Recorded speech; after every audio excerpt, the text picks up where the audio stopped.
There was once a great chief of the plains who had very tender feet. Other mighty chiefs laughed at him.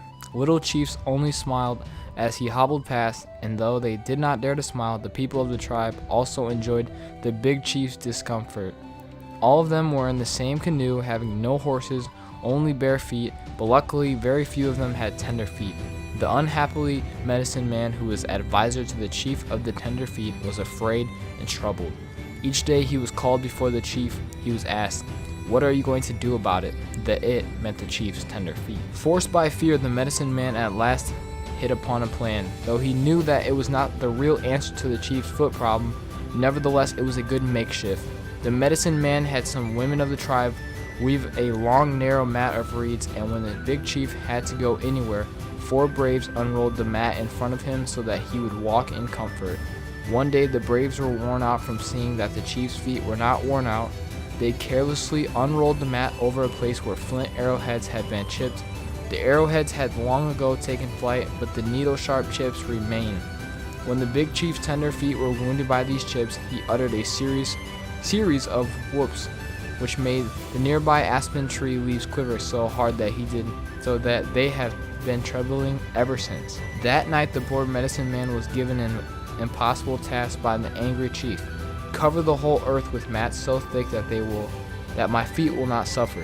If you fail, you will die when the moon is round." The frightened maker of magic crept back to his lodge. He did not wish to be put to death on the night of the full moon, but he could not think of a way to avoid it. Suddenly he saw the hide of an elk which he had killed pegged to the ground, with 2 women busily scraping the hair from the hide, and an idea flashed into his groping mind.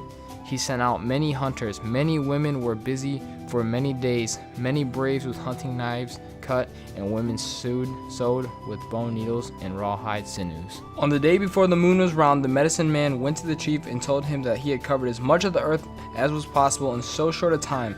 When the chief looked from the door of his lodge, he saw many paths of skin stretching as far as he could see. Long strips which could be moved from place to place connected the main leather paths. Even the chief thought that this time the magic of the medicine man had solved tenderfoot transportation for all time, but this was not to be. One day as the big chief was walking along one of his smooth, tough leather paths, he saw a pretty maiden of the tribe gliding ahead of him. Walking on the earth on one side of the chief's pathway, she glanced back when she heard the pitter-patter of his feet on the elk-hide pathway and seemed to smile. The chief set off on the run to catch up with her, his eyes fixed on the back of she who smiled, and so his feet strayed from the narrow path and landed in a bunch of needle-sharp thorns. The girl ran for her life when she heard the hideous howls of the chief, and Indians in the distant village thought that they were being attacked by wildcats. 2 suns later, when the chief was calm enough to speak again, he had his medicine man brought before him and told the unhappy man the next day, when the sun was high, he would be sent with all speed to the land of shadows. That night the medicine man climbed to the top of a high hill in search of advice from friendly spirits on how to cover the entire earth with leather. He slept, and in a dream vision he was shown the answer to his problem. Amid vivid flashes of lightning, he tore down the steep hillside, howling louder than the big chief at times as jagged rocks wounded his bare feet and legs. He did not stop until he was safely inside his lodge. He worked all night until the warriors were to send him on the shadow trail came for him. Just before noon the next day, he was surrounded by the war club armed guards. He was clutching close to his heart something tightly rolled in a piece of deerskin. His cheerful smile surprised those who saw him pass. "Whoa, is he brave?" said the men of the tribe. "He is very brave," said the women of the tribe. The big chief was waiting just outside his lodge. He gave the guards swift, stern orders. Before the maker of magic could be led away, he asked leave to say a few words to the chief. "Speak," said the chief. Sorry to lose a clever medicine man who was very good at most kinds of magic.